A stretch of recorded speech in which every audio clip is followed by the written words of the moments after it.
My husband told me to give his mother my debit card. I agreed. Afterward, I called the payroll department and told them to invest 90% of my salary from now on. The remaining 10%, I said, could be transferred to the card. That would be enough. I'm telling this story on a late year afternoon. As the chill wind whips through the canyons of New York, the only sounds from my small apartment window are the rattling of the fire escape and the smell of cooking wafting up from the floor below. Some things seem small, like a debit card, but they are the needle that pierces the veneer of family life. People work so hard to keep flawless. That day was also a windy day. I had just left work, my laptop bag still heavy with client files, and had barely crossed the threshold of my in-laws' pre-war apartment in Queens. I saw the living room brightly lit, with everyone seated as if waiting to hold a trial. My mother-in-law, Eleanor, was sitting in the center of the sofa, her back ramrod straight. Her hands were on her knees, her face as cold as ice water. My father-in-law, Arthur, held a mug of coffee, his eyes fixed on the television, but his ears were clearly listening. My sister-in-law, Veronica, was biting into an apple with a smug little smirk, the kind you give someone who is about to take a fall. My husband, Jack, stood behind his mother, his shoulders slumped and his eyes avoiding mine, but he forced a firm tone into his voice. I hadn't even had a chance to change when Eleanor shot up from the couch and stood before me. She extended her hand, palm up. Her voice wasn't loud, but each word landed like a hammer blow. "Lucy," she said, "give me the debit card for your paycheck. There has to be some order in this house. A daughter-in-law working and keeping her own money? Who's ever heard of such a thing?" I stood frozen for 2 long breaths. In truth, this wasn't new. During my first 3 years as her daughter-in-law, she often mentioned that a woman who keeps her own money will get spoiled. "A man's money is for important things," she'd say. "A woman's is just for pocket change." But mentioning it was one thing. Holding her hand out to me in front of the entire family was another. It was no longer advice. It was a declaration of power. I looked at her hand, then at Jack. I was desperate to hear him say something, even a small phrase. "Mom, that's for Lucy to decide." But Jack just swallowed, his gaze shifting away like someone avoiding a dirty puddle on the sidewalk. Eleanor turned to him, raising her voice half a tone. "Jack, you tell her. How should money work in your home?" Jack gave a tiny nod, but his words landed with crushing weight. "Mom's right. We're a family. We shouldn't be separating things. Give it to Mom to hold on to, so we can all have peace of mind, honey." The word honey, which usually sounded warm, felt like a cold cloth on my face that day. I heard Veronica's muffled giggle from the living room. Arthur still said nothing, sipping his coffee as if the matter of who held my debit card had nothing to do with him. Suddenly, a bitter laugh got stuck in my throat. In 3 years as a daughter-in-law, I had never been stingy with them. Every month, I contributed money for groceries and utilities. When she got sick, I went to the hospital to care for her. When there was a family anniversary, I was the one in the kitchen. I thought a family was a place where you supported each other, but it turned out they only supported themselves on my wallet, and when my back grew tired, no one was there to hold me up. I set my bag down on the floor and opened my purse. Under the yellow light of the living room, the debit card gleamed with a very normal light, like any other card. I took it out, smiled, and offered it to her with both hands, as if making a sacred offering. "Of course, Mom. Here you go." Eleanor snatched it, and her face relaxed like someone who had just won a poker hand. She immediately asked for the PIN. I answered calmly, "It's Jack's birthday." Jack looked at me startled. Veronica let out a loud laugh. Arthur set down his mug, cleared his throat, and fell silent again. Eleanor clutched the card in her hand as if she held the key to a treasure. "That's more like it," she said. "A married woman should know her place. From now on, I'll handle the money. We have to think about future grandchildren, about the house." I nodded without arguing. I turned, went into our bedroom, and closed the door. As soon as the door clicked shut, the smile vanished from my face. In the mirror, I saw my eyes were as cold as a shard of bone. My phone vibrated in my bag. It was a message from my colleague Emily, a finance assistant at the firm. The message was brief. "Lucy, I've prepared all the documents for tomorrow morning's meeting." Reading it, I felt a pang in my heart. Out there, the whole family saw me as just a bookkeeper with a meager salary. At the firm, however, they called me Miss Evans, with a different kind of respect. I didn't blame anyone for what they called me. Labels don't feed me or sleep for me on sleepless nights, but I began to understand that if I didn't protect myself, no one would. I picked up the phone and dialed the internal number for the payroll department. "Emily, I need to ask you for a favor." Emily's voice answered instantly. "Yes, how can I help you?" "Starting this month, I want the portion of my salary transferred to my usual debit card to be only 10%. The remaining 90%, help me put it into a retirement savings plan. Choose a secure one, with flexible access, but in my name only. Please do it discreetly." Emily was silent for a moment, then said quietly, "Understood, but Lucy, you'll have less cash on hand." I looked out the window. The New York sky was darkening, and the wind lashed against the glass. I replied in a flat voice, "A little is fine. I need peace of mind." After hanging up, I sat on the edge of the bed. In the living room, the sound of the TV continued to blare. Veronica's laugh occasionally cut through, like a slap in the face. I suddenly remembered the day I married into this family. I was younger then and still believed that if I was good and patient, they would eventually come to love me. When Jack was courting me, he was very clever. He told me his family was very traditional, that his mother was strict but had a good heart, that I just needed to be diplomatic to keep the peace. I listened to him. I believed him. And I even hid part of my income for fear of hurting his pride. I thought a man needs a little self-respect, and if I loved him, I should protect it. I protected him, but in the end, I was the one who lost my own. That evening, dinner had a triumphant atmosphere. Eleanor placed a piece of steak on Jack's plate, looking at me with a mix of condescension and benevolence. "Look, dear, a woman's finances should be clear. If Mom holds on to the money, it's for your own good. I don't spend anything on myself. You can rest easy and keep working." I ate slowly, listening to her without any desire to respond. Suddenly, Veronica asked loudly, "Lucy, now that Mom has your card, do you have any money left, or do you have to ask Jack for it?" The whole table burst out laughing. Jack laughed too, a slightly forced laugh, but a laugh nonetheless. I put down my silverware, looked at Veronica, and said in a voice as soft as the wind, "I still have ways to take care of myself." Veronica shrugged. "What ways? With your salary, what can you possibly do?" I said nothing more. I just saw them all with crystal clarity, as if they were under a spotlight. Eleanor needed power, Veronica needed benefits, Arthur needed quiet, and Jack, he needed someone behind him to protect his paper-thin ego. And until now, that person had been me. Later that night, when everyone was asleep, I lay on my side, listening to Jack's breathing next to me. His back was to me, as if he was afraid to meet my eyes. I remembered Eleanor's hand outstretched before me and her phrase, "There has to be some order in this house." What kind of order is it where the daughter-in-law hands over her debit card while the son looks away? What kind of order is it where the family name is used to squeeze the life out of another person? I closed my eyes. In my mind, there were no more thoughts of arguing or winning. I had only one, very clear decision. From now on, I would continue to behave politely, play my part, call her Mom, maintain appearances, but I would not let anyone use that politeness as a noose to put around my neck. Tomorrow, Eleanor would go to the bank to check the balance. She would be thrilled. Veronica would be waiting to mock me. Jack would think that I, as always, would eventually give in, surrender, let it all go. But they didn't know that the card she held in her hand contained only 10%.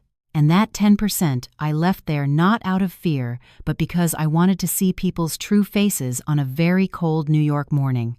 The next morning, I woke up earlier than usual, not out of nervousness or worry, but because I knew today was the day they would discover the nearly empty card and the house would erupt. I brushed my teeth, washed my face, put on a light beige pantsuit, and tied my hair back. In the mirror, I looked like the same old Lucy, only my eyes were different. They were no longer fragile, willing to be told anything, to be pressured into anything. In the living room, Eleanor was already up and about. She deliberately walked past our bedroom door again and again. The scuffing of her slippers on the hardwood floor sounded irritating. I opened the door. She looked me up and down and cleared her throat. "You're up already. I'm just going to the bank for a moment today. The daughter-in-law is off to work. Let her go. Don't worry about the money." I tilted my head slightly. "Yes, Mom. Be careful. It's cold out. Don't forget your scarf." That sentence threw her for a moment. Perhaps she didn't expect me to still show concern for her, but that hesitation was fleeting. Then she gave a half smile, as if she had just scored another point. Jack was sitting at the table with a now cold cup of coffee. He looked at me. His lips moved as if he wanted to say something, but he said nothing. I poured myself a glass of warm water and drank it slowly. Arthur came out of his room and asked the heir, "Leaving for work so soon?" "Yes, Dad, I have an early meeting." He nodded and returned to his silence. He was always like that, habitually silent, so quiet it made others wonder if he knew nothing or if he knew everything and chose not to intervene.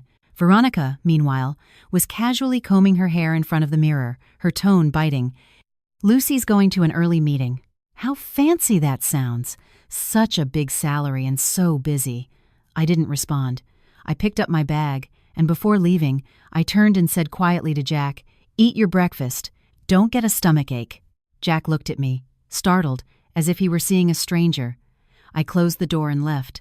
The wind hit my face, icy cold, but inside I felt a strange warmth, the warmth of someone who has decided not to be dragged along anymore.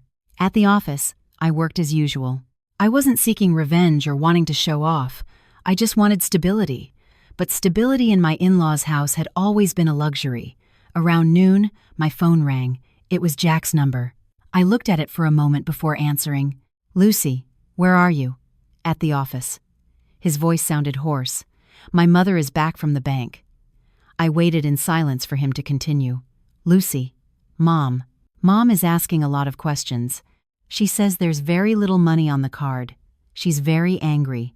I heard his ragged breathing, like someone caught in a storm without anything to hold on to. I said slowly, "How little is very little?" He hesitated. "Mom says there's just over $100, almost 120. I replied with an ah, so calm it surprised even me. On the other end of the line, there was another silence. Then Jack said in a low voice, "Lucy, did you transfer money somewhere else?" I answered him, still gently. "How do you want me to answer that? As your wife or as the accused?" He choked. "I didn't mean it like that. It's just that my mother—" "I understand," I interrupted. "We'll talk tonight." I hung up and placed the phone on my desk. My insides weren't as turbulent as I had expected, perhaps because I had been waiting for this moment since the night before when I asked Emily to restructure my paycheck. The 10% transferred to the card was for them to see what they wanted to see, and also for them to reveal what they really thought. That evening, I arrived home at my usual time. I didn't want to avoid it. If they wanted to clear things up, so did I. As soon as I opened the door, I saw the brightly lit living room. The whole family was sitting in the exact same formation as the night before. Eleanor was in the center, her face pale with rage. On the coffee table, a bank statement and the card were laid out like evidence of a crime. Veronica was sitting with her legs crossed and a twisted smile. Arthur was staring at the floor, swirling his cup. Jack stood beside his mother, his shoulders tense and his eyes red. Eleanor slapped the statement on the table. "Lucy, explain yourself. Your salary card only has a couple $100 on it. You say you earn a decent salary. Where is the money?" I took off my coat, set down my bag, and then walked in. I was in no hurry. The faster I moved, the guiltier I would seem.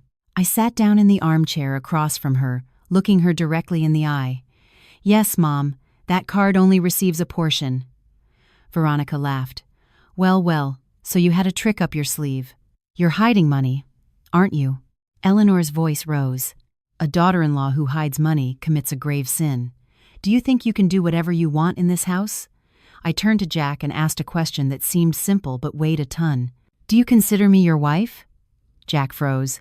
He looked at me with indecisive eyes. "Lucy, I didn't let him stray. If I am your wife, you need to listen to me until the end. But if you are only here today to be your mother's son, I will still speak, but I will do so as if speaking to a stranger." Jack bit his lip and finally exhaled. "Speak. I'm listening." I nodded slightly. I looked at Eleanor, maintaining a respectful tone. "Mom has my salary card. I gave it to her.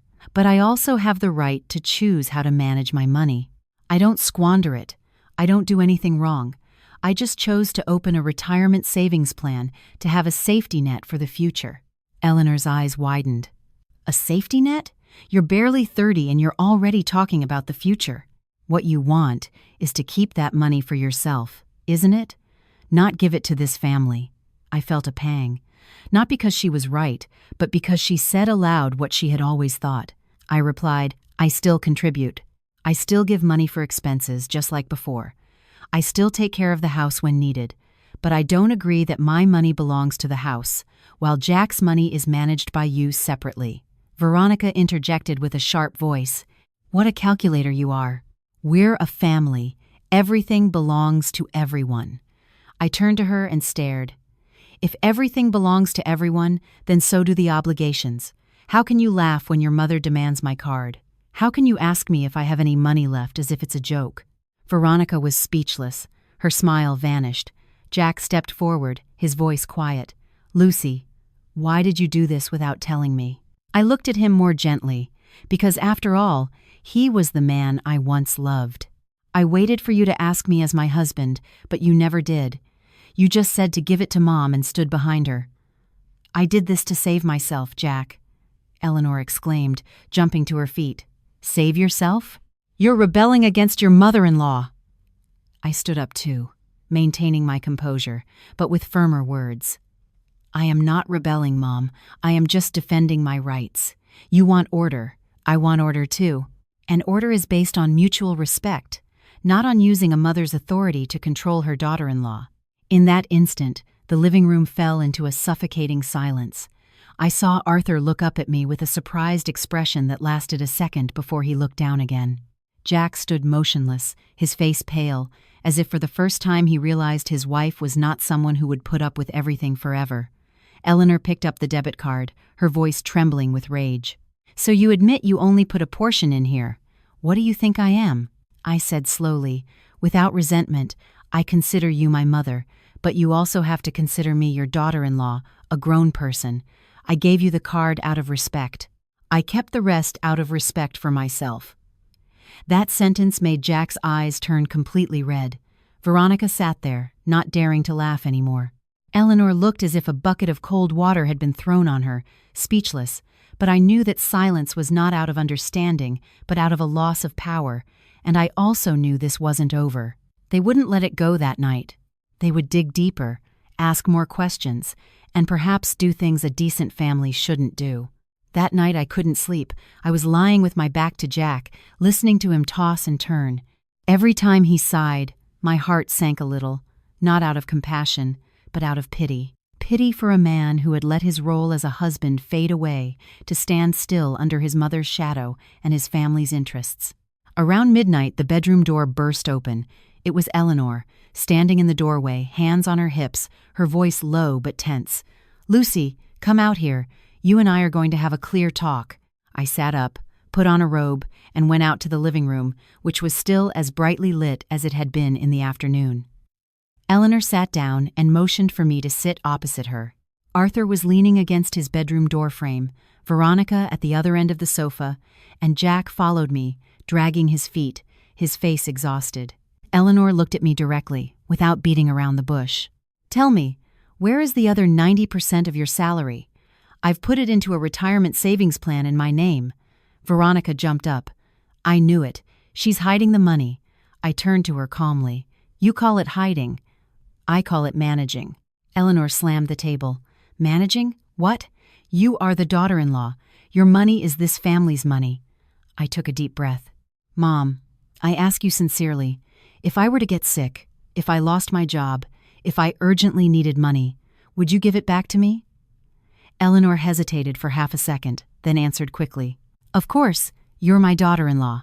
I looked her in the eyes. "Are you sure? Or would you tell me you're keeping it safe, that I have no need to spend so much?" No one said anything. The question had struck a nerve that everyone understood in silence. Jack stepped forward in a low voice. "Lucy, don't talk like that. My mother isn't as bad as you think." I turned to him with a bitter smile. "I'm not saying she's bad. I'm saying this way of thinking isn't fair." Eleanor crossed her arms. "You talk a good game, but ask yourself, in 3 years as a daughter-in-law, what have you accomplished? This house has fed you, given you a roof over your head, a proper wedding. Have you thought about gratitude?" The word gratitude took my breath away for a second. Not because I wasn't grateful, but because I knew that from today on, that word would be used as a hook to hang anything on me. I said slowly, word for word, "I am grateful. But being grateful doesn't mean I have to hand over my life and my money for others to decide for me." Veronica let out a little laugh. "You're so tough. You talk as if you're the pillar of this house." I looked at Veronica, then at Arthur and Jack. "I don't need to be a pillar. I just need not to be treated like a walking ATM." The atmosphere grew thick. Arthur cleared his throat, and for the first time, he spoke. "Lucy, money is a delicate subject. If you were a little more flexible, the house would be at peace." I turned to him, still respectful. "Dad, I have been flexible for 3 years. The result is that yesterday Mom demanded my card. If I continue to be flexible, tomorrow she will demand my savings account." Eleanor retorted instantly. "And what if I did? What do you need to save it for?" That made me lose my patience. "Mom, I'm saving it because I'm the one who works to earn it, because I need security, and because I don't want to reach a day where I have to beg for my own money." Jack intervened. "Lucy," I turned to him, lowering my voice. "Don't talk to me like that. If you were in my shoes, would you think it's normal to be asked where your money is, how much you spend, where you keep it?" He fell silent. His face flushed and then turned pale. Eleanor jumped to her feet. "So, you're not going to give any more money to this house?" "I will continue to contribute as before, but I will not give everything." "Insolent," she pointed at me. "Do you think you can continue to live peacefully in this house after this?" That phrase hung in the air like a threat. I looked at Jack, waiting for him to say something, a word in my defense, or at least as a mediator, but he stood still, his lips pressed together. Suddenly, I felt an intense cold, not from Eleanor, but from my husband's silence. I stood up. "Mom, I am not going to argue anymore. My position is clear. I don't squander. I don't neglect the family. I just keep what is mine." Eleanor smiled coldly. "You keep your money, and when you have your own savings, your own backup, you plan to leave this house, don't you?" I was startled. Not because she had guessed my intentions, but because she had thought of it even before I had. I answered directly. "If I ever leave, it won't be because I have money, but because I am not respected." Veronica muttered. "She talks so well." I turned to her, this time without any softness. "Stop being sarcastic. If you got married and your mother-in-law demanded all your money, would you think it's okay?" Veronica shut up instantly. Eleanor took a deep breath and sank onto the sofa.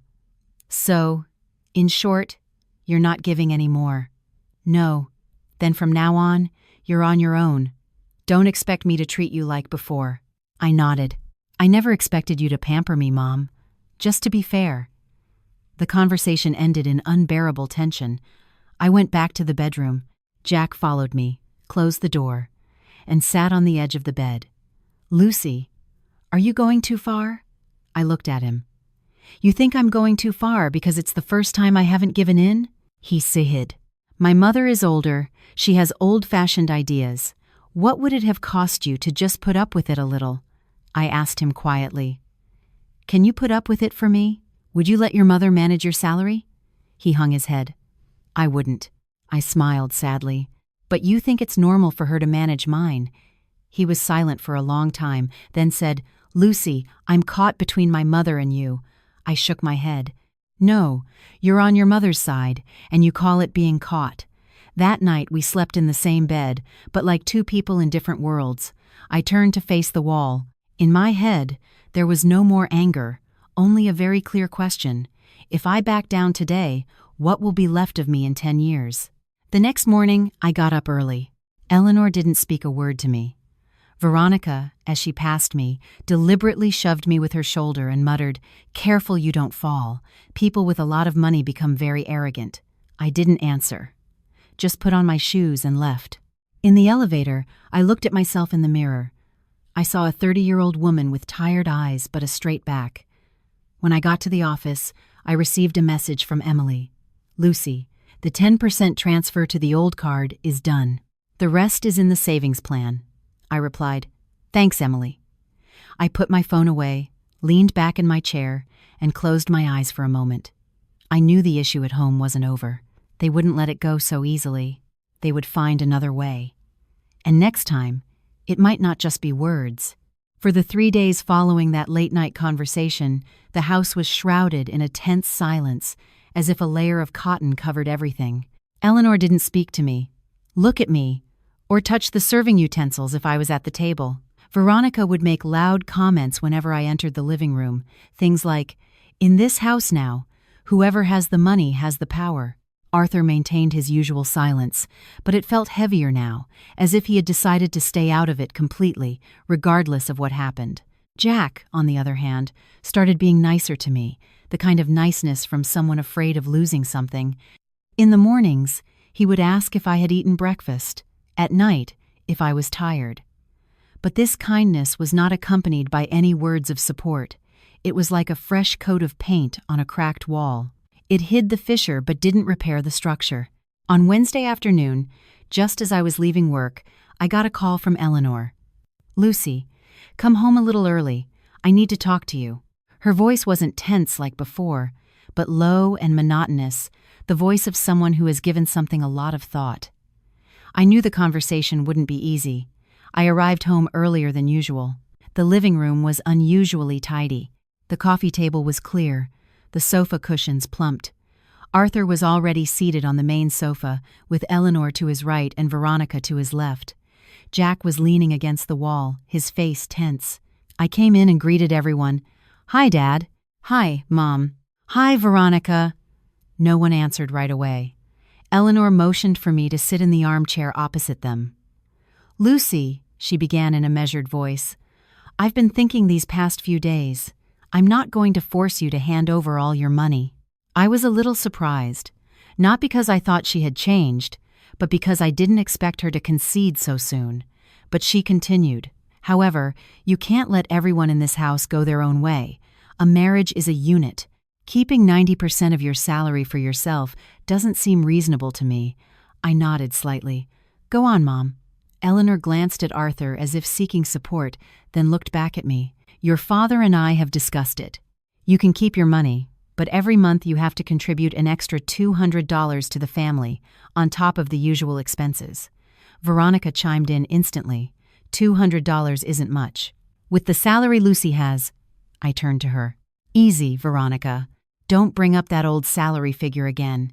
You know that's not my full pay." Veronica was left speechless. Eleanor's voice hardened. "Don't get sidetracked. I'm asking for $200 because there are expenses in this house, big and small. Later on, we'll need to buy a house, a car, Veronica's wedding, and then your children." I looked at her, then at Arthur.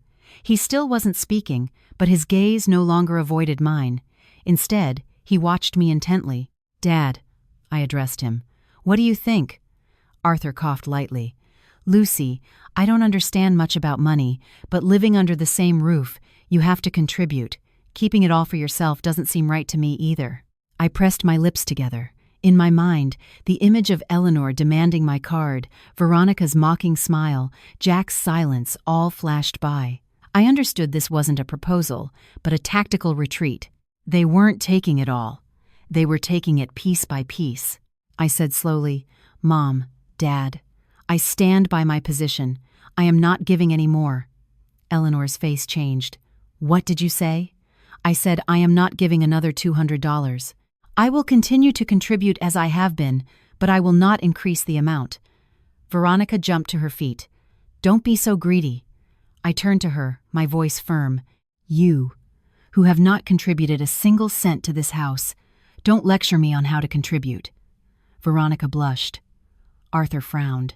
"Lucy, that's out of line." I looked at him. Dad, I'm not being out of line. I'm just refusing to be pressured step by step. Today, it's $200. Next month, $500. And in the end, we'll be back to the story of handing over the card. Eleanor slammed the table. You have such a low opinion of me, I answered directly. I don't have a low opinion. I am basing it on what has happened. The atmosphere grew heated. Jack stepped between us, his voice low but urgent. Lucy, don't make this bigger. $200 isn't a lot. Just give in a little for the peace of the house. I turned to him. Can you give in for me? He fell silent. I continued. You gave your card to Mom for a long time, and I said nothing, but now she wants more from me. Why don't you tell her to stop? Jack hung his head. I don't want Mom to be upset. I smiled sadly. You don't want her to be upset, so you let me be upset. That sentence was like a fine cut. Jack turned pale. Eleanor jumped to her feet. That's enough. A daughter-in-law who talks back to the whole family is disrespectful. I stood up too. Mom, I am not being disrespectful. I am just refusing to be controlled. She pointed a finger at me. If you want to live in peace in this house, you will obey. If not, you know the consequences. I looked at her, for the first time not looking away. What consequences? Are you going to kick me out of this house? No one said anything, but that silence was the answer. I turned to Jack and asked quietly, Are you going to let her? He shook his head quickly. No, that's not it, Lucy. Don't misunderstand. I nodded. Then tell your mother. Tell her I'm not giving any more money, that this is my limit. Jack stood there like a statue. He didn't speak, didn't defend, didn't object, didn't decide. I felt something inside me break, something I had held on to for 3 years finally let go. I said very calmly, Mom, Dad, I am saying this for the last time. I will not give any more money. If this family cannot accept that, I will leave. The sentence landed like a stone. Veronica's jaw dropped. Arthur's eyes widened, and Eleanor trembled with rage. You dare? She shouted. I nodded. Yes, I dare. Jack rushed over and grabbed my hand. Lucy, are you crazy? Are you going to leave your husband and your home over money? I looked at him. It's not about the money. It's about how you and your family treat me. Eleanor yelled, If you walk out of this house, don't come back. I pulled my hand from Jack's. Fine. I turned and walked straight to the bedroom. I opened the closet and pulled out a small suitcase. I didn't cry. I didn't tremble. I just felt an emptiness in my chest, but a light emptiness.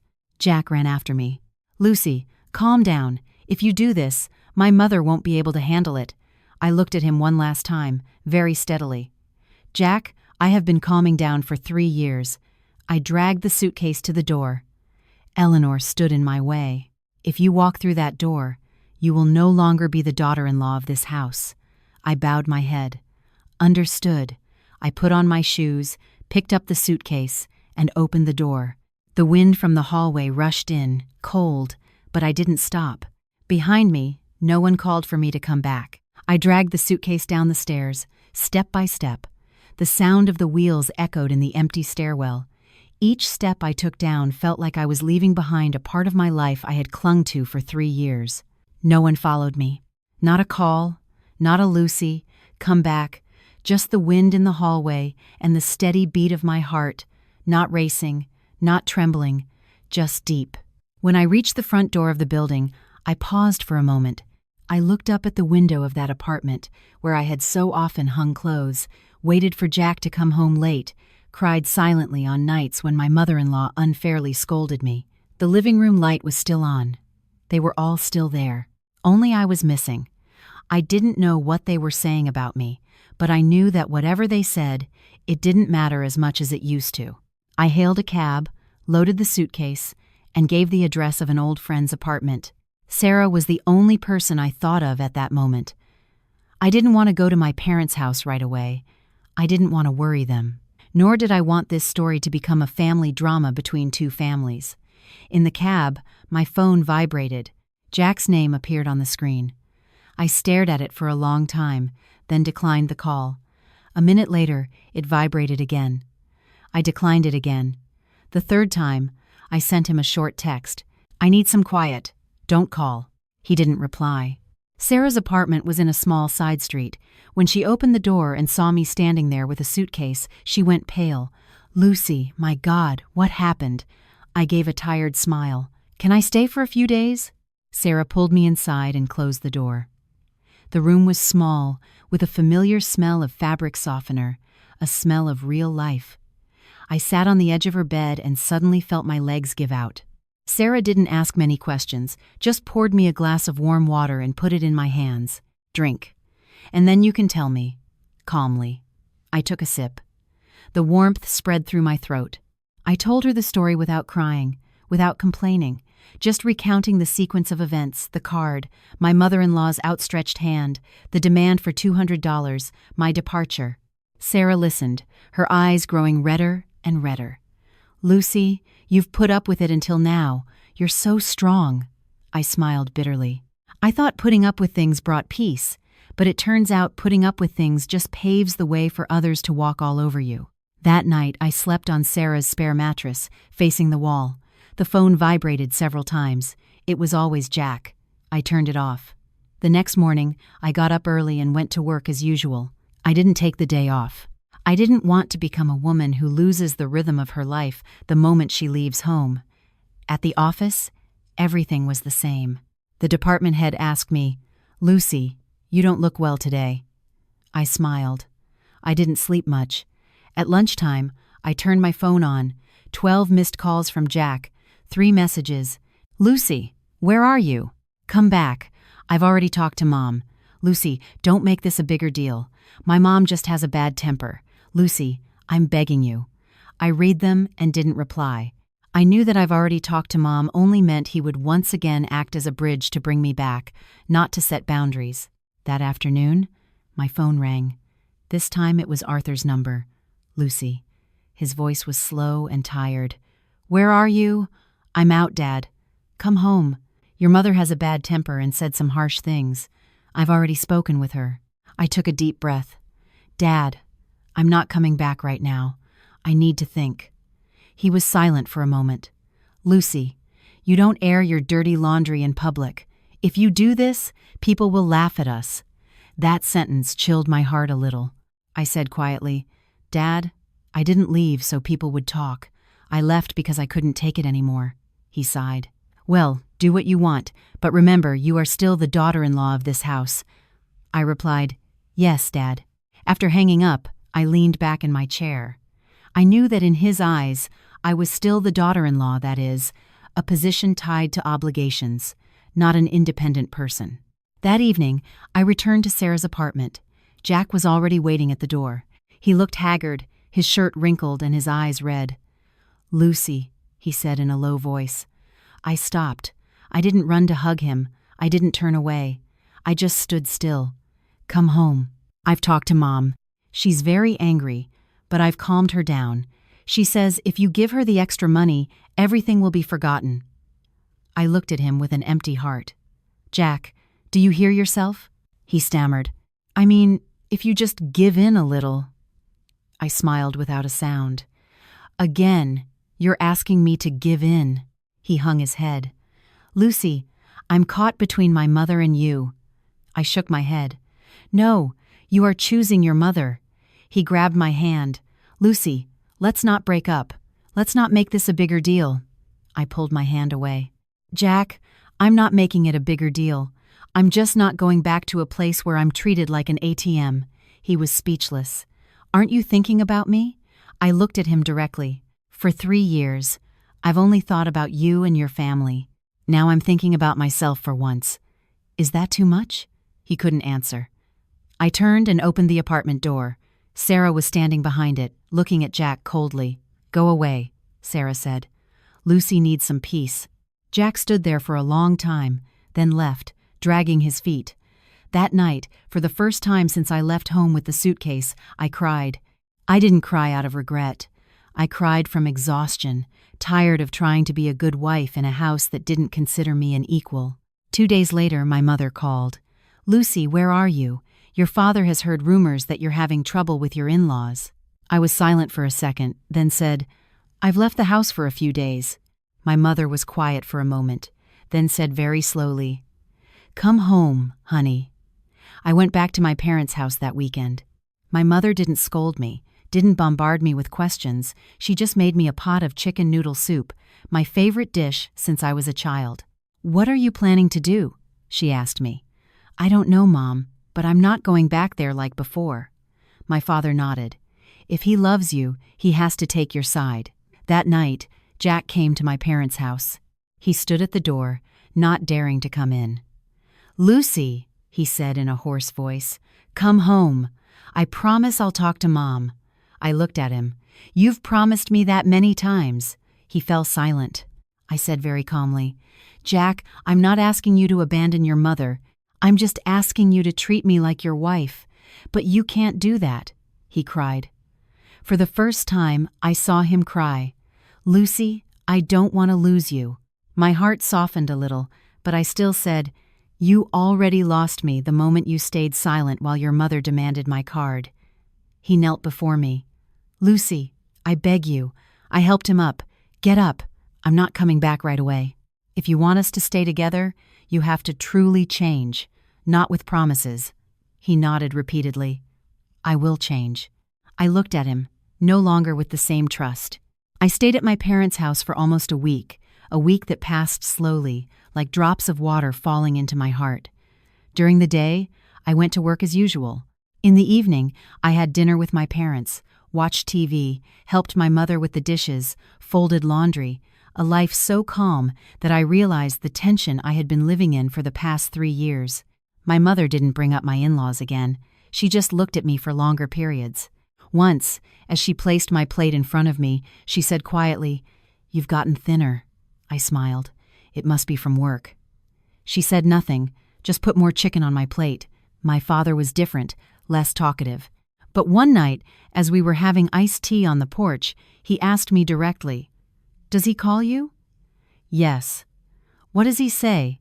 "That I should come back, that he promises to change." My father sighed, his voice grave. "Promises are cheap, honey. What matters is whether he dares to stand up to his mother." That sentence stuck with me for days. Jack didn't call as much anymore, just one text a day. "Lucy, are you tired today?" "Lucy, I talked to Mom again." "Lucy, eat well."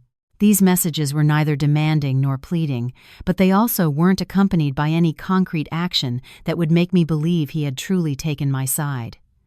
On Friday afternoon, I got a call from Eleanor, Lucy. Her voice was dry. "If you have a moment, come to the house. I want to talk to you." I was silent for a few seconds. I knew this call wasn't because she missed me. It was the next move in her strategy. "All right, I'll see how I can arrange it." I didn't tell Jack. I went alone. The house was the same. Nothing had changed. Only my perception was different. I no longer felt it was my home. It was like a place where I had been living on borrowed time. Eleanor was sitting in the living room, her back straight. Arthur, beside her, looked tired. Veronica wasn't there. I guessed Eleanor had sent her out to avoid conflict. "Sit down," Eleanor said. I sat in the armchair across from her. She didn't beat around the bush. "Lucy, I've thought it over. I'm not going to force you about the money anymore." I looked at her without showing any joy. I knew the next sentence was the important one. "But you can't live as if everyone is on their own. You are Jack's wife. Leaving home like that, people are laughing at this family." I replied, "I left because I couldn't stand the treatment, not to embarrass anyone." Eleanor gave a half smile. "You talk a good game, but think about it. Have we treated you so badly these past 3 years that you had to leave?" I didn't answer right away. I thought about the meals where they belittled me for my salary. I thought about her hand demanding the card. About Jack's evasive gaze. I said slowly, "Mom, if I hadn't left, the card incident would have just repeated itself, only in a different form." Eleanor was silent. Arthur sighed. "Lucy, family matters should be discussed calmly. By doing this, your parents and I look like we haven't raised our daughter-in-law properly." I turned to him. "Dad, I didn't leave to make you look bad. I left to preserve my dignity." Eleanor frowned. "And does dignity put food on the table?" That question hurt more than I expected. I replied, "Mom, if a woman can't decide about her own money, what will she have left to decide later?" Eleanor laughed coldly. Where do you get these ideas? In life, a woman follows her husband. Money isn't divided as sharply as you think. I looked at her for a long time. Mom, you were a daughter-in-law once. Did you never want to have your own money? Eleanor froze for an instant, but quickly recovered. My case was different. I lived for and by the family, I said in a quiet voice. I also live for my family, but I don't want to live like a shadow. The conversation reached a stalemate. Eleanor stood up. So, are you coming back or not? I looked at her directly. I'm not coming back yet. Are you really planning to separate? Yes, if things don't truly change. Arthur shook his head. You're going too far. I stood up. I'm not going too far. I just don't want to repeat the last 3 years. I turned to leave. Eleanor said to my back, her voice low, Lucy, if you don't come back, I will consider that I have no daughter-in-law. I paused for a moment, then opened the door. Understood. That night, Jack came to my parents' house. He didn't kneel. He didn't cry. He sat very straight in front of them. Dad, Mom, I apologize for letting Lucy suffer this humiliation. My mother looked at him, her voice calm. Apologizing is easy, but what do you plan to do to prevent her from suffering it again? He was silent for a few seconds. We will move out and live on our own. That sentence startled me. My father looked at him intently. Are you serious? Yes. I've already been looking at apartments. I turned to Jack. Have you told your mother? He hung his head. Not yet, but I will. I knew saying it was easy, doing it was the hard part. That night, when we were alone, he said to me quietly, Lucy, I will move out. My mother will probably not accept it, but I can't lose you. I asked him, will you be able to handle it? When she cries, yells at you, calls you ungrateful? He took my hand, which was trembling. I'll handle it. I didn't pull my hand away, but I said very clearly, Jack, I will not go back to that house. If you really want us to stay together, there is only one way. We live alone, and you stay out of my finances. He nodded repeatedly. I agree to everything. 2 days later, Jack called me, his voice hoarse. Lucy, I told my mother. And what happened? He cried. She screamed at me. She said I'm abandoning her for my wife. I closed my eyes. And what did you say to her? I told her I'm not abandoning her, that I'm just going to live on my own, that I'll continue to help her financially as always. And she accepted? He smiled sadly. She told me that if I walk out that door, she will consider that she no longer has a son. My heart sank. And what are you going to do? He was silent for a long time, then said, I'm still leaving. For the first time, I heard a hint of determination in his voice. I didn't feel happy, just scared. Scared that he wouldn't withstand the pressure, that he would turn back halfway. A week later, Jack showed up at my studio apartment with 2 bags of clothes. He stood at the door and said quietly, Lucy, I'm out. I opened the door. He was there, thinner, with sunken eyes. Can I stay here for a few days? I nodded. Yes, but remember this is the first step, not the end. He nodded. That night, we lay on 2 mattresses pushed together. No one said anything, but I no longer felt the same certainty I had when I left his house with the suitcase. I knew the real battle lay ahead, not against Eleanor, but against Jack's own weakness. For the first 3 days that Jack stayed with me in the apartment, the atmosphere was strange, like that between 2 strangers. The room, barely big enough for one person, now felt crowded with him in it. 2 mattresses pushed together, a squeaky fan, a small table with 2 glasses of water. We still called each other honey. We ate together, but between us was an invisible space that neither of us dared to cross. The first morning, I got up early to make instant noodles. Jack watched me from the mattress. Let me cook, he said. I shook my head. I'm used to it. He got up, grabbed a fork, and cracked an egg into the pot. His hand was trembling slightly. I knew it wasn't because of cooking, but because he was trying to be useful, to prove he wasn't a man who only knew how to hide behind his mother. After we ate, he sat quietly for a long time. Lucy, I'm sorry, he said in a hoarse voice, for not supporting you before. I looked at him. Apologizing now doesn't change the past. I will only look at your actions from today on. He nodded. I understand. That afternoon, Jack's phone rang nonstop. He looked at the screen and turned pale. It's my mother, he said quietly. I didn't say anything. He answered. Hi, Mom. Yes. No, Mom. I'm just out for a few days. I haven't left home. We're just living on our own. I'll still come to visit. No. Lucy didn't convince me of anything. He stood there, his forehead beaded with sweat. I sat on the bed, my heart beating slowly but heavily. Eleanor said something for a long time, and finally, Jack replied in a low voice, Mom, I'm not coming back right now. I need time. He hung up, his hand trembling. What did she say? I asked. He forced a smile. That if I don't come back immediately, she'll consider that she no longer has a son. I took a deep breath. And what did you say? I told her I'm still her son, but I can't come back now. I looked at him, feeling a mix of relief and fear.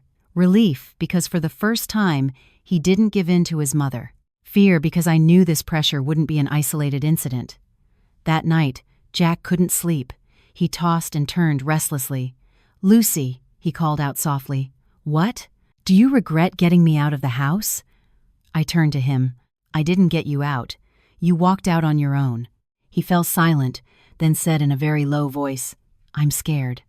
I sighed. I'm scared too, but I'm more scared of us going back to how things were. On the fourth day, Veronica called Jack. He put it on speaker. Jack, what the hell are you doing? Veronica said in her usual biting tone. Mom has been crying for days. Do you still consider her your mother? Jack swallowed. Veronica, I haven't abandoned Mom. We're just living on our own. On your own because of Lucy. Right? Veronica spat. That woman is unbelievable. She single-handedly destroyed this family. I stood up and walked closer. Veronica, I said firmly, don't put all the blame on me. This family was already broken before I left. Veronica scoffed. So smart. Married and hoarding her money, and now she forces Jack to abandon his mother. I replied, I didn't force him to abandon his mother. I just refused to let his mother take my money. Veronica was silent for a second. You're selfish. I looked her directly in the eye. For 3 years, I've thought enough about this family. Veronica hung up. Jack looked defeated. You see, I told him, you're not just up against your mother. You're up against an entire mindset that sees a wife as an ATM. He hung his head. I know. 2 days later, Eleanor showed up at the apartment door. I was cooking when I heard loud, hurried knocks. When I opened it, I saw her standing there, her face serious, holding a bag of fruit. Lucy, she said, may I come in?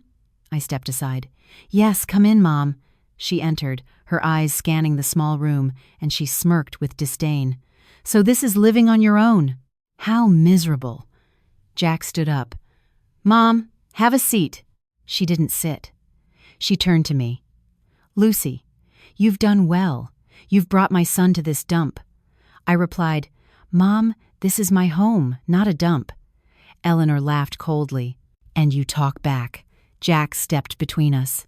Mom, don't talk like that. She turned on him. You defend her that much? For her, you abandon your mother and your home. Jack trembled. I haven't abandoned you, Mom. I just need to live on my own. Eleanor placed the bag of fruit on the table. I didn't come here to argue. I came to set conditions. Conditions again, I thought. She looked at me. I accept that you'll live alone, but your money has to be managed by Jack. I burst out laughing. Mom, that's the same as you managing it. She snapped. He's your husband. I shook my head. I don't agree. Eleanor turned to Jack. You see? She disrespects you. Jack pressed his lips together. Mom, my wife's money is her own to keep. Eleanor's eyes widened. What did you say? Jack took a deep breath. I said, Lucy's money is Lucy's to keep. That sentence landed like a ton of bricks. I looked at him, my heart racing. Eleanor was shaking. So you listen to her and betray your mother. Jack said in a hoarse voice. Mom, I'm not betraying you. I just don't want to lose my wife. Eleanor scoffed. Well, you'll lose me first. She turned and stormed out the door.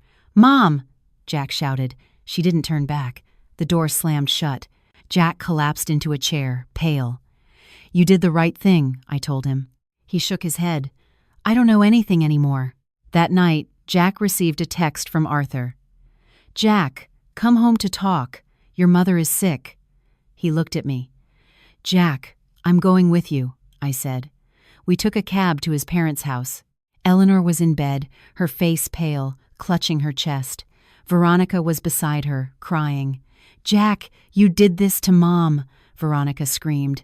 Jack knelt by the bed. "Mom, I'm sorry." Eleanor opened her eyes, her voice weak. "Go away. You've abandoned me. What's the point of living anymore?" I stood in the doorway, my heart sinking. I knew this was the final act in the power struggle. Jack looked at me, his eyes full of tears. I gave a very slight nod. He turned and took his mother's hand. "Mom, I'm not abandoning you, but I'm not abandoning my wife either." Eleanor broke down in tears. She looked at me. "You've won, daughter-in-law." I shook my head. "I haven't won, Mom. I've just refused to lose myself." The atmosphere in the room was as heavy as lead. I knew that after this night, nothing would ever be the same. That night, we didn't go back to the apartment. Arthur said, "Stay here, as if nothing happened, so your mother can calm down." His voice was grave and weary, as if he had just shouldered an emotional debt he didn't know how to put down. Eleanor lay facing the wall, sighing occasionally. Jack sat in a chair by the bed, afraid to move. I stayed in the doorway, my heart heavy.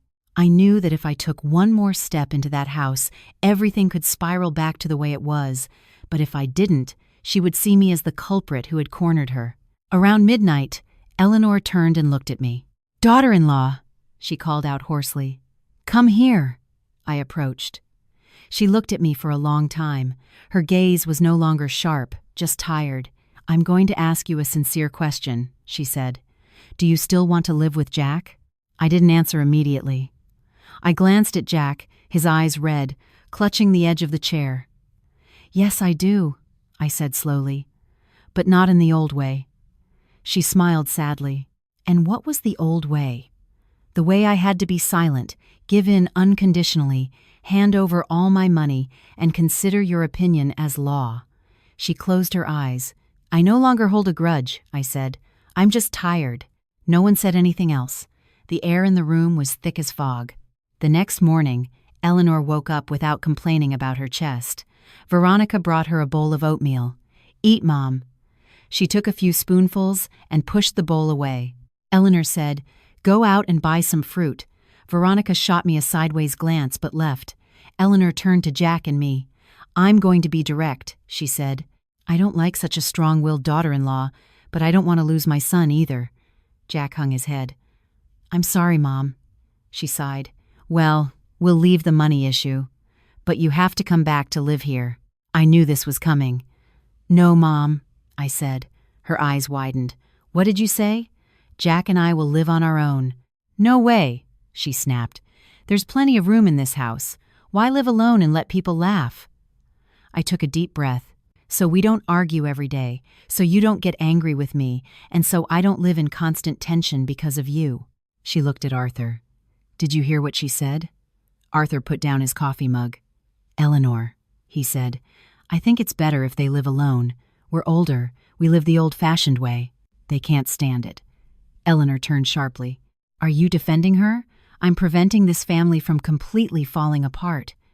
She was silent for a moment, then said in a low voice, "Then go, and don't come back." Jack jumped to his feet. "Mom!"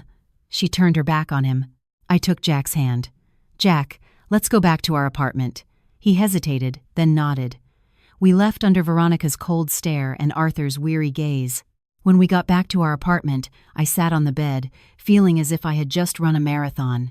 "Lucy," Jack said, "are you sure?" "Sure about what?" "That we'll be okay living alone." I smiled sadly. "Nothing is certain, but going back to the way things were, that certainly wouldn't be okay." He nodded. The following days, Jack began to change. He requested a transfer to a branch closer to our apartment. The pay wasn't better, but he had more time. He started grocery shopping, cooking, washing the dishes. He was clumsy at first, burning pots, breaking plates. I didn't get angry, just cleaned up in silence. "You're not scolding me?" he asked. "Why would I? You're learning." He smiled, a smile I rarely saw on him. A week later, Veronica came to the apartment. "Lucy," she said, without her usual biting tone, "Mom hasn't been sleeping well for days. She misses Jack." I looked at her. "Well, tell Mom that when she's calmer, we'll come visit." Veronica bit her lip. "Are you still angry?" I shook my head. "I'm not angry anymore. I just won't be the old daughter-in-law again." Veronica was silent. Before she left, she said quietly, "Lucy, I'm sorry. I said a lot of ugly things to you." I nodded. It's in the past. That night, Jack received a text from Eleanor. "I'm not used to being without you. This weekend, come over for dinner." He looked at me. "What do you think? We'll go, but after dinner, we come back here." He nodded. That weekend, we went. The meal was quiet. Eleanor didn't criticize me. She didn't ask about money. She just kept putting food on Jack's plate. "Eat more." She didn't serve me, but I didn't mind. When we finished, we stood up. "Mom, we're leaving," Jack said. Eleanor froze. "You're not staying the night?" She looked at me. "Daughter-in-law, you really don't want to come back." I bowed my head. "Mom, I want to keep this relationship at a point where neither side hurts the other." She sighed. "You're so stubborn." I smiled slightly. "Yes." On our way out of the house, Jack took my hand. "Do you feel wicked?" "No. I feel like I'm finally being fair to myself." He was silent for a long time, then said, "Thank you for not leaving me." I squeezed his hand. "I didn't leave you. But if you go back to being the way you were, I will." He nodded. "Understood." That night, I stared at the ceiling, thinking about the past years. I didn't feel like a victor or a loser. I just felt that I was no longer a scared woman. My phone vibrated. A message from Eleanor. I'm still not used to it, but I'll try. I looked at the message for a long time, then replied, "I'll try too, Mom." I put the phone down and turned to Jack, who was sleeping. For the first time in many years, I felt a little bit of peace. 3 months passed since we moved out. Things weren't as stormy as I had imagined, but they weren't a walk in the park either. It was like a calm lake at dawn, but deep down, there were still undercurrents that hadn't settled. Jack was more consistent at work, no longer making excuses to go out with friends. At night, he did the cooking. Though it was still a disaster, the soup too salty, the fish burnt, I didn't complain. I understood that some changes don't happen overnight. I, too, no longer had to be on edge for every message or call from my mother-in-law. Eleanor didn't call, only sent short texts. "Eat well. It's cold. Bundle up." Not a word about money. I didn't know if it was a sincere effort or a temporary truce. One Friday afternoon, when I got home, Jack was sitting on the bed, his face serious. "Lucy, I need to talk to you." I put down my bag. "What is it?" "My father just called. He says Mom is complaining of headaches and insomnia again." I looked at him. "And so?" "He says I should go home and sleep over for a few days to calm her down." I was silent. I knew this was coming. I just didn't think it would be so soon. "Do you want to go back?" I asked him. He hung his head. "I want to, but I'm afraid you'll think I'm going back to my old self." I sat down beside him. "It's normal for you to go see your mother. But you are not going to stay there to live, and you are not going to promise her anything about money." He nodded. "I won't promise anything." That night, he packed a backpack and left. I was alone. The room suddenly felt bigger, colder. I wasn't sad, but I felt a strange emptiness, like when you take off armor and aren't used to the wind on your chest. That night I dreamed I was standing between 2 houses. One was the old one, dark and narrow. The other, our small apartment, filled with a warm light. I stood there for a long time, not moving toward either one. The next morning, Eleanor called me. "Lucy, are you coming for dinner tonight? Jack is back." I took a deep breath. "I'm busy, Mom." "Busy with what? What kind of daughter-in-law doesn't come for dinner?" I said calmly. "Mom, I am not going to live there again, but I will visit on the weekends." There was a silence on the other end for a few seconds. "You get more insolent every day." I didn't argue. She hung up. I knew that in her eyes, I was still the one who had broken the family order. 2 days later, Jack returned to the apartment, looking tired. "How's your mother?" I asked. "Better." But what?" she asked me when we are moving back home. I smiled sadly. "And what did you tell her?" "That not yet." He sat down next to me. "She says if we don't come back, she'll consider that she has lost her daughter-in-law." I looked him in the eyes. "And what do you think?" He took my hand. "I don't want to lose you." I sighed. "Then let her think that for a while." He nodded. A week later, money became an issue again, in a way I hadn't expected. I was at work when Veronica called. "Lucy, are you busy? What is it?" "I'm at the hospital with Mom. Her blood pressure shot up. The doctor says she needs to stay for a few days for observation." I closed my eyes. "How is she?"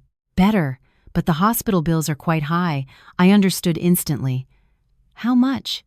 "About $1,000. I was silent. "Lucy," Veronica said in a low voice, "Jack says you hold the money. Could you advance it? We'll pay you back little by little." I looked at my computer screen. $1,000 wasn't a huge amount for me, but I knew that if I opened my wallet this time, the old door would swing open again. "Veronica, medical expenses are the children's responsibility. Jack and you need to take care of it." Veronica choked. "Jack doesn't have enough, and Mom doesn't want to touch her savings." I smiled bitterly. "What are savings for?" "For emergencies." "Well, this is the time." Veronica started to cry. "You're so cold." I sighed. "No, I just refuse to go back to being the one who carries everything." That night, Jack came home, his face grim. "Lucy, Mom's in the hospital." "I know," Veronica told me. He hesitated. "Lucy, could you help with a part of it?" I looked at him for a long time. "Jack, this is the line. I am not going to let your mother think that all she has to do is complain about an illness for me to give her money." He hung his head. "But she's my mother, and you are her son, not me." He fell silent. "Finally," he said, "I'll borrow from a friend, but the interest is high." I closed my eyes. I hated that he was going into debt for his mother's pride. "I'll lend it to you. Not to your mother. To you." He looked up. "Lucy, you will pay me back in installments, and you will make it clear to your mother that it is a loan from your wife, not a gift." He nodded, his eyes red. "Thank you, Lucy." The next day, he took the money to the hospital. Eleanor knew it was from me. "Daughter-in-law," she said in a weak voice, "I owe you this. I'll pay you back." I looked at her. "You pay Jack back." I lent it to him. She frowned. "You make such distinctions?" I nodded. "Yes." She fell silent. A month later, Eleanor was discharged from the hospital. She didn't call me, didn't write, but Arthur did. "Lucy, thank you for the hospital money. You're welcome, Dad. To be honest, your mother isn't going to change much, but she's less hostile." I smiled slightly. "I don't need her to love me, Dad, just not to see me as her ATM." Arthur sighed. "I understand." That night, Jack gave me an envelope, the first payment of what I owe you. I didn't take it. "Keep it. When you have it all, you can give it to me." He looked at me strangely. "Lucy, you've changed so much." I smiled sadly. "No, I've just returned to my place." That night, I received a message from Eleanor. "I know it's not easy to forgive, but I don't want to lose my son." I read it for a long time. "I don't need you to forgive me, Mom, just to respect me." She didn't reply. I knew this battle wasn't over. It had just gone from open warfare to a latent state. But this time, I was no longer the woman willing to bow her head. After the hospital incident, I thought things would calm down, but I was too optimistic. Jack's family no longer attacked head-on. They shifted to softer, quieter tactics, like the constant drip of water that erodes stone. One night, as I was clearing the dinner table, Jack's phone rang. He looked at the screen and sighed. "It's my dad." He put it on speaker. "Hi, Dad." Arthur's voice was grave and slow. "Jack, this weekend is Grandpa's anniversary. Bring Lucy." Jack glanced at me. "Yes, Dad. We'll both be there." I knew a family anniversary wasn't just an anniversary. It was always an excuse for a gathering. And at those gatherings, I was usually the one put on the scales. That weekend, we went. The house was more crowded than usual. The second aunt, the third uncle, cousins, even people I hadn't seen in a long time. Eleanor was sitting in the center, her face serious. I greeted everyone. "Hi, Dad. Mom, aunts, uncles, cousins." The second aunt smiled. "Long time no see, daughter-in-law. I hear you're living on your own now." I nodded. "Yes." The third uncle laughed.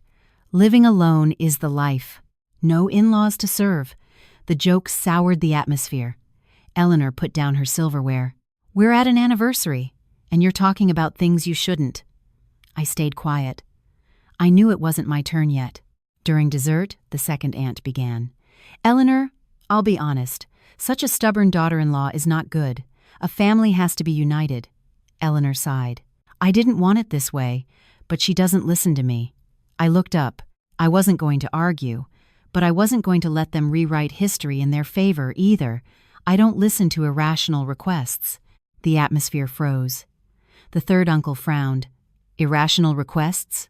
A daughter-in-law giving her money to her mother-in-law to keep safe. What's wrong with that?" I looked at him. "There's nothing wrong with me keeping my own money." The second aunt waved her hand. Well, money is a tiresome topic. The important thing is if you two still love each other." I looked at Jack. He squeezed my hand under the table. "Yes, we love each other." Eleanor looked at us with a displeased expression, but said nothing more. The anniversary passed in a heavy atmosphere. When almost everyone had left, Eleanor called me into her room. "Daughter-in-law," she said, "sit down. I'm asking you seriously, how long do you plan to keep Jack out of this house?" I looked her straight in the eye. "Mom, I didn't take him out. I simply cannot live with you." "And what kind of daughter-in-law are you? I am a daughter-in-law, not a person who sacrifices everything." She laughed coldly. "You talk a good game, but do you think you can win?" I said calmly, "I'm not playing a game of win or lose with you, Mom." She was silent for a few seconds. "Daughter-in-law, I don't like you, but I don't want to lose my son either. So listen carefully to what I'm about to say. I won't touch your money anymore. But from now on, every month, you have to give more money to this house as a sign of filial respect." I smiled sadly. "Mom, I already give money every month. It's not enough." "How much is enough?" "At least double." I shook my head. "I don't agree." She slammed the table. "You're a greedy person." I stood up. "No, I just refuse to be forced." I walked out. Jack was at the door. "What did Mom say to you?" "Nothing good." On the way home, Jack was silent for a long time. "Lucy, don't you think you're being too inflexible?" I looked at him. "Where do you think I'm wrong?" He sighed. "I'm just afraid our family will truly break apart like this." I smiled sadly. "Your family was already broken before I stood up." A week later, I received a call from an unknown number. "Hello, is this Lucy?" "Yes. Who is this?" "I'm Anna, a good friend of Veronica's." I frowned. "What is it?" "I'll be honest. Don't get mad." "Your mother-in-law asked me to call you." I was silent. "Mrs. Eleanor says that if you agree to move back in with them, she will put part of the house in your name." I burst out laughing. "Tell your boss that even if she puts the whole house in my name, I'm not going back." Anna hesitated. "Don't be so harsh. After all, it's your family." I cut her off. Family is not a place where property is used to buy submission. I hung up. That night, Jack came home with a tense face. "Did Mom talk to you?" Someone called on her behalf. He sank into a chair. "Mom says if you come back, she'll leave the house to us." I looked at him. "And what do you think?" He was silent. "Are you thinking we're missing an opportunity?" I smiled bitterly. "Are you thinking about the house or your mother?" He didn't answer. "Jack," I said slowly, "if I accept today for the house, tomorrow your mother will use something else to pressure me." He sighed. I stood up and grabbed my purse. "I'm going for a walk." I walked for a long time. The night wind was cold, but my head was even colder. I understood that Jack still hadn't freed himself from the invisible thread that tied him to his mother. When I returned, he was waiting. "Lucy," he said, his voice tired. "I'm sorry. I was wrong." I sat down beside him. "Jack, I don't need you to choose between your mother and me. I just need you not to sell my life on the cheap." He nodded.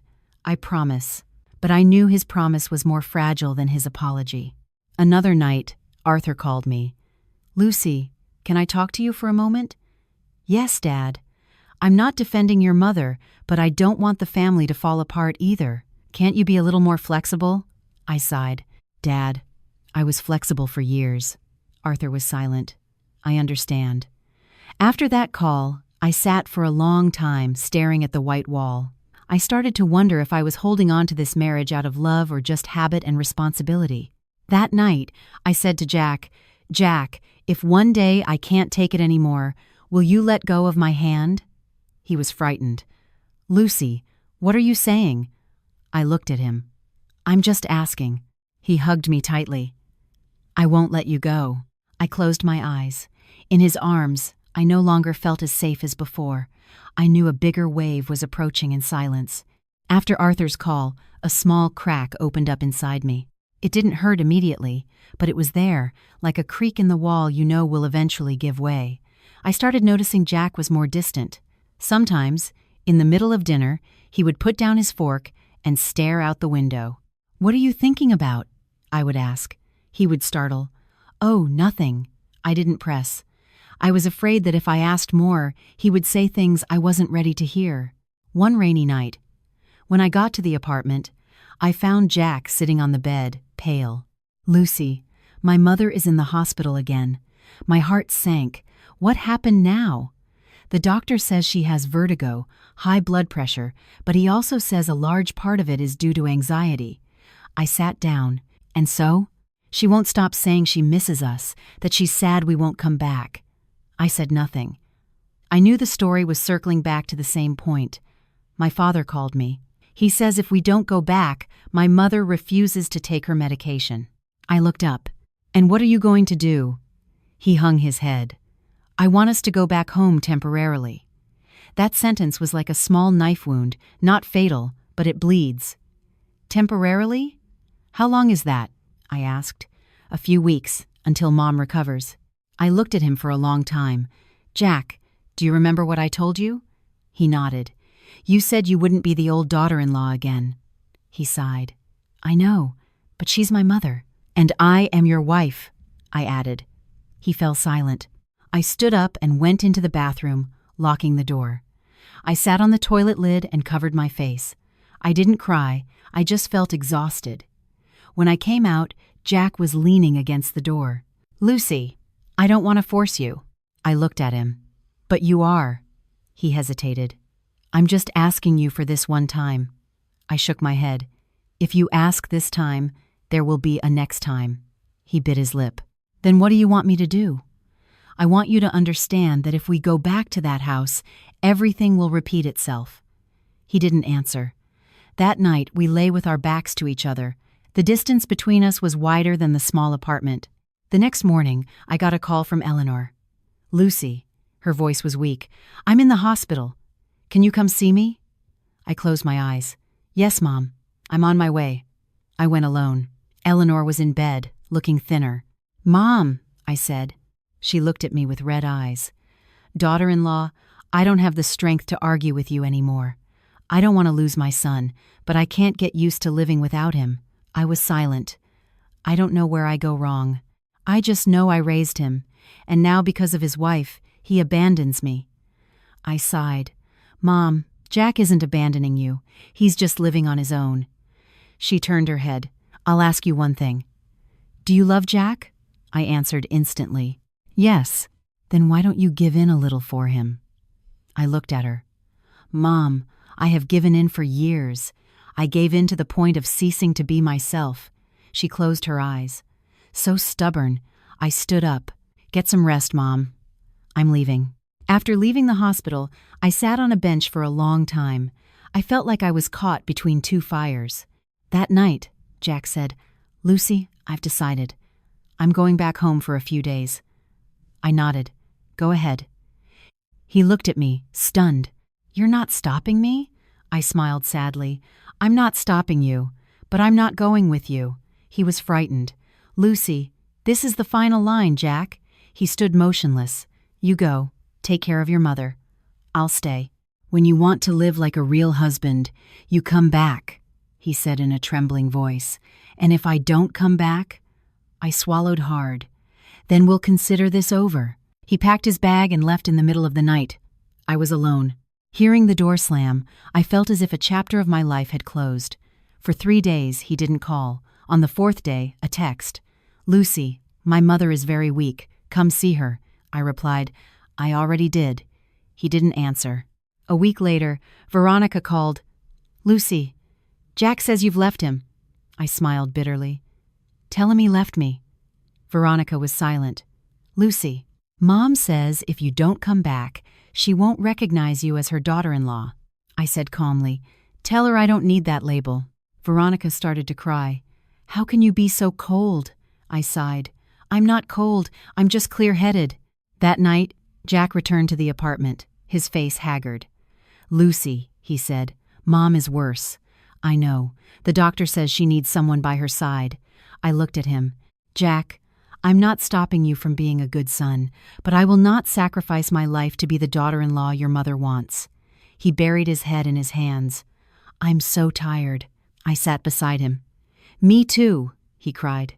It was the first time I had seen him cry like that. "Lucy, I don't want to lose you." I put my hand on his back. "Then you have to be firm."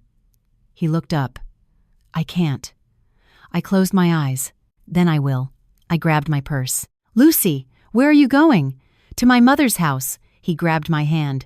"Don't go." I looked at him. "Jack, I'm not abandoning you. I'm just retreating from a war I can't win." He let go of my hand. I went to my parents' house. My mother looked at me and didn't ask many questions. "You're tired, aren't you?" I nodded. "Yes." She hugged me.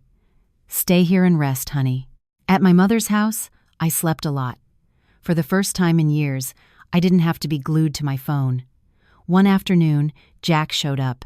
"Lucy," he said in a hoarse voice, "I've decided." I looked at him. "I'm going to hire someone to take care of my mother, and I'm moving back in with you." My heart sank. "Are you serious?" He nodded. "I know that if I don't choose you, I will lose you." I was silent. "Lucy, give me another chance." I looked at him for a long time. "Jack, this is the last one." He nodded. "I know," but inside, the fear still hadn't gone away. Jack moved back into the apartment that same night. He brought a small bag of clothes, just like the first time, but his expression was different. There was no more confusion or doubt, only a deep exhaustion and a glimmer of determination I had rarely seen in him. "I've already signed the contract with the caregiver," he said as he set down the bag. "A part-time nurse. During the day, she'll be at my parents', and at night, she'll stay in her own place." I nodded. I didn't feel joy or complete relief. I just felt that a door had closed without knowing if it would slam open again. "What did your father say?" I asked. "My father didn't object. He says my mother has to learn to accept it. And your mother?" He was silent for a few seconds. "My mother cried. She called me ungrateful. She told me that if I left, she would consider that she no longer has a son." I closed my eyes. I already knew that line. "And you still left." I opened my eyes and looked at him. "For you." He shook his head. "For me." "Because I don't want to live my whole life in this tension." That sentence soothed my heart a little. The following days, our life returned to its rhythm, but not the one of the past 3 years. Jack was more proactive. He came home from work on time, cooked, washed the dishes. He no longer answered his mother's calls instantly. He would wait until he finished what he was doing to call her back. Once, Eleanor called in the middle of dinner. "Jack, come home. My head hurts." He looked at me, then said into the phone, "Mom, I'll call you later. I'm having dinner." Eleanor yelled something on the other end. He hung up. "Are you okay?" I asked. He smiled tiredly. "I'm learning not to panic every time she calls." A week passed without incident. I started to relax a little, though inside I was still tense, like a rope I didn't dare let go of. Then Veronica appeared. She stood at the apartment door, her face tense and her eyes red. "Lucy," she said in a trembling voice, "please, convince Jack to come home. Mom is very weak." I stepped aside to let her in. "Sit down." She sat down and burst into tears. You don't understand. My mother doesn't eat. She doesn't sleep. She just sits and stares at the door. I sighed. Veronica, Jack hasn't abandoned your mother. He still goes to visit her. He still sends money. But my mother needs him at home. And he needs his wife. Veronica choked. You are so selfish. I looked her directly in the eye. No, I just refuse to be the sacrifice. Veronica jumped to her feet. You've won. You managed to get Jack out of the house. What more do you want? I stood up.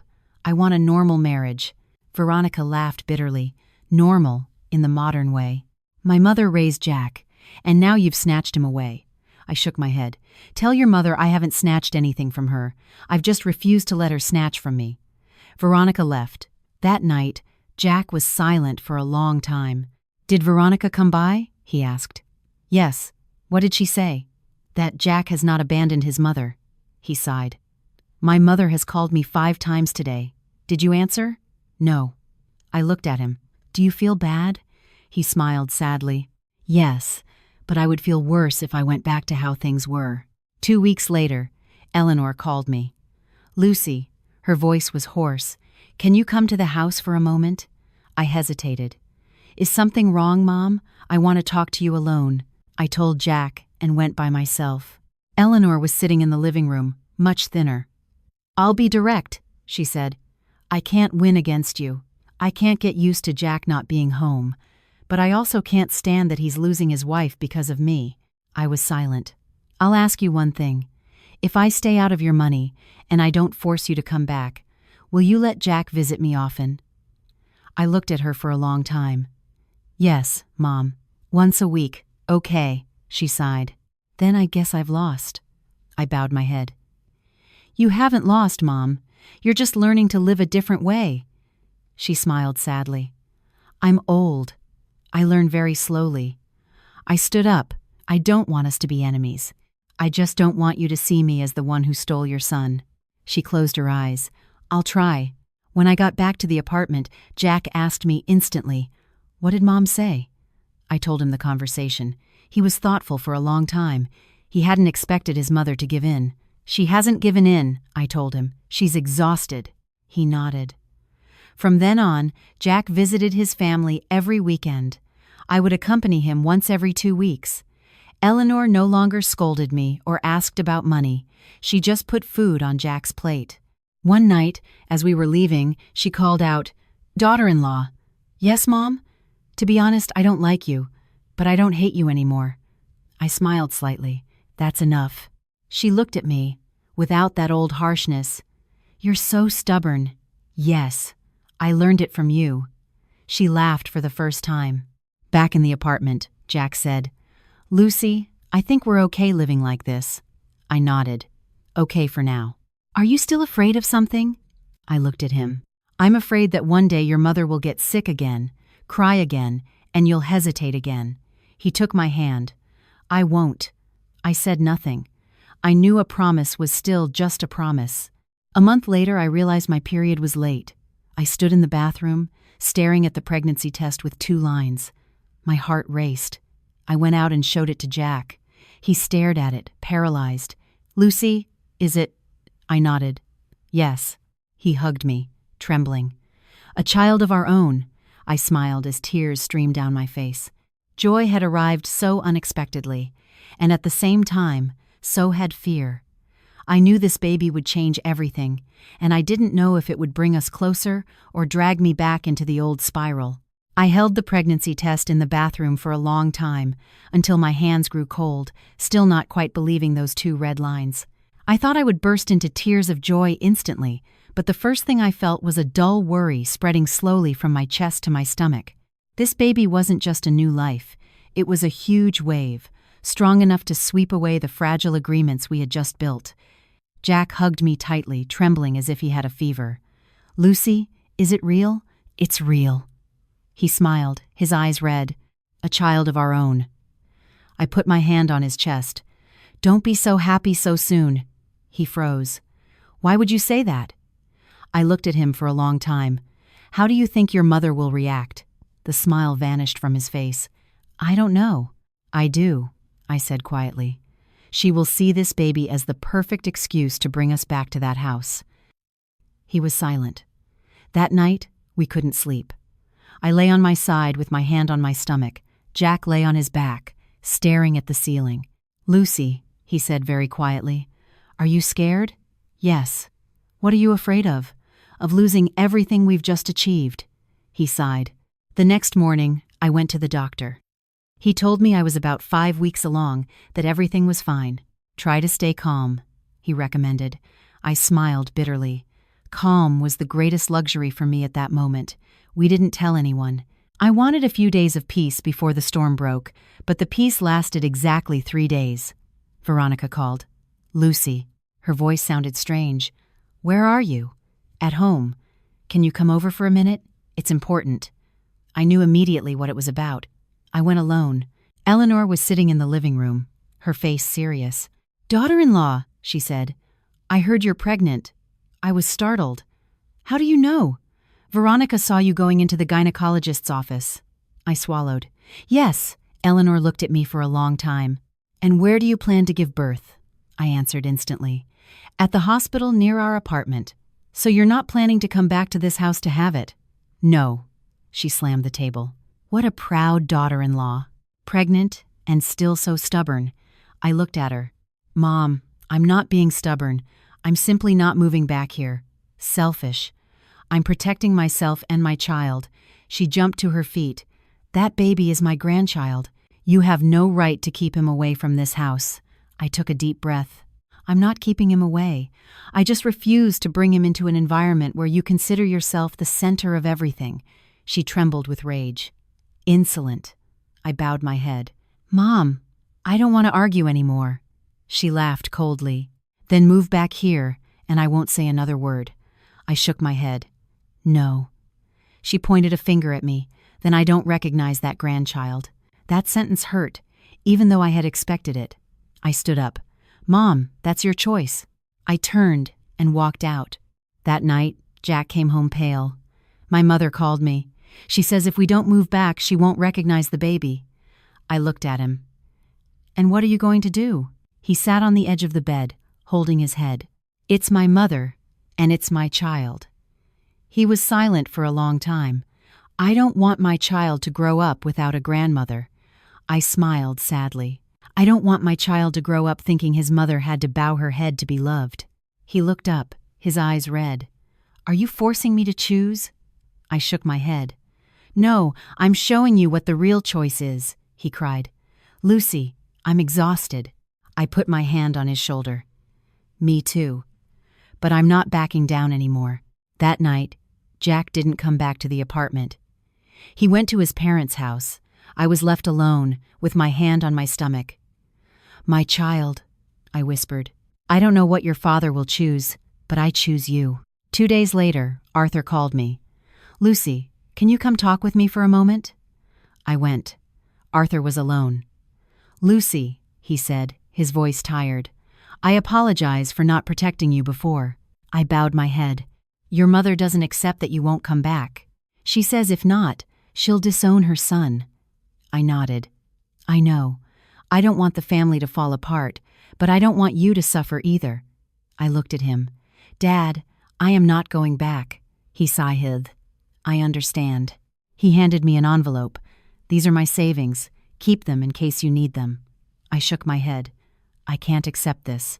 Consider it a gift for my grandchild." I accepted it with tears in my eyes. That night, Jack returned. He stood in the doorway for a long time.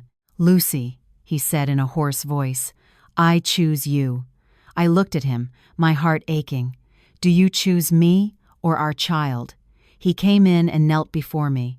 "I choose my little family." I burst into tears. "Are you sure?" He nodded. "I told my mother. She says that from today on, it's as if she has no son." I cradled his head. "Do you regret it?"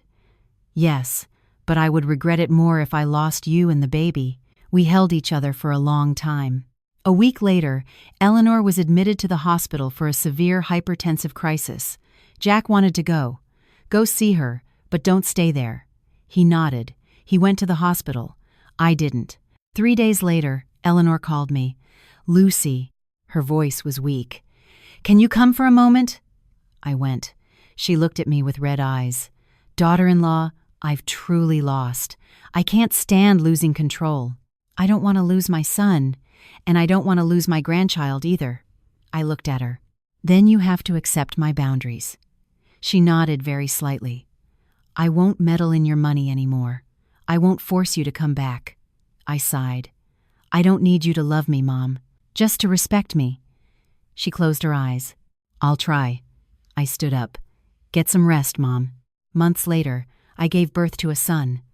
Jack held him in his arms, trembling. "Our son." Eleanor stood in the doorway of the room, not daring to enter. "Come in, Mom," I called. She came in, looked at the baby, and cried, "My grandchild." I looked at her. "Mom, I'm not bringing him to live at your house." She nodded. "I know." Life afterward was not a fairy tale. Eleanor was still difficult, sometimes sarcastic, but she no longer meddled in my money or pressured us to return. Jack no longer wavered every time his mother cried. One night, as I was nursing the baby, Jack sat beside me. "Lucy," he said, "thank you for not leaving me." I smiled tiredly. "I didn't leave you. I just stopped sacrificing myself." I looked at my son. He would grow up in an imperfect family, but at least he would see that his mother didn't have to bow her head to live. Jack took my hand. "I will never let you have to bow your head again." I knew that life would bring more storms, but this time, I wasn't afraid because I had chosen myself and my little family. Dear friends, Lucy's story does not end with a perfect embrace, a completely happy family, or a mother-in-law who changes overnight. It ends with the raw truth. No one wins absolutely, but some learn to live with their heads held high. Lucy did not become the model daughter-in-law in her mother-in-law's eyes, nor did she transform Jack into an ideal man from one day to the next. She only did one thing, the hardest thing. She maintained her boundaries even at the cost of tears, loneliness, and the risk of losing her marriage. The greatest lesson of this story is not about money or the conflict between a mother-in-law and a daughter-in-law. It's that if you do not respect yourself, no one will do it for you. Giving in can maintain a temporary peace, but prolonged silence turns you into a shadow in your own life. True love is not unconditional sacrifice. It is a partnership based on respect. A marriage can only be lasting if both partners support each other, not if one is always in the middle and the other always has to retreat. Lucy did not demand that her mother-in-law love her. She only asked for something very simple: to be the owner of her money, her life, and her own identity. She did not fight against her in-laws. She only refused to be devoured by a family model where power comes before dignity. And it was that firmness, though painful, that saved her marriage in a different way, not with submission, but with boundaries. This story was not created to judge who is right. It was told so that those who live in silence, with resignation, in relationships that make them feel small every day, know that they are not crazy.